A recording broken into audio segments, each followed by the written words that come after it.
গাজায় ইসরায়েলি আগ্রাসনের বিরুদ্ধে আজও বিভিন্ন স্থানে প্রতিবাদ ও বিক্ষোভ সমাবেশ হয়েছে। ঢাকা বিশ্ববিদ্যালয়ের রাজু ভাস্কর্যে জাতীয়তাবাদী ছাত্রদল প্রতিবাদ ও বিক্ষোভ সমাবেশ করেছে। গাজায় হত্যাকাণ্ড বন্ধে মুসলিম দেশসহ বৈশ্বিক শক্তিগুলোকে ঐক্যবদ্ধ অবস্থান নেওয়ার আহ্বান জানিয়েছেন বিএনপির স্থায়ী কমিটির সদস্য সালাউদ্দিন আহমেদ। তিনি ইসরায়েলি পণ্য বয়কটের আহ্বান জানান। তবে প্রতিবাদ কিংবা বয়কটের নামে ভাঙচুর ও লুটপাটের ঘটনায় সরকার ও আইনশৃঙ্খলা বাহিনীর সমালোচনা করেন তিনি। গাজা ইস্যুতে ভবিষ্যতে যে কোনো মব সহিংসতার বিরুদ্ধে ছাত্রদল অবস্থান নেবে বলে জানান ছাত্রদলের কেন্দ্রীয় সভাপতি।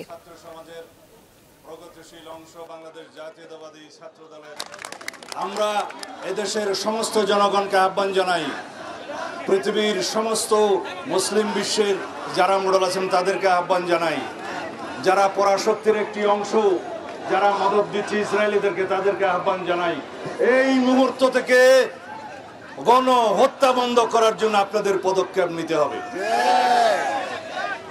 জাতিসংঘের ভূমিকা প্রশ্নবিদ্ধ।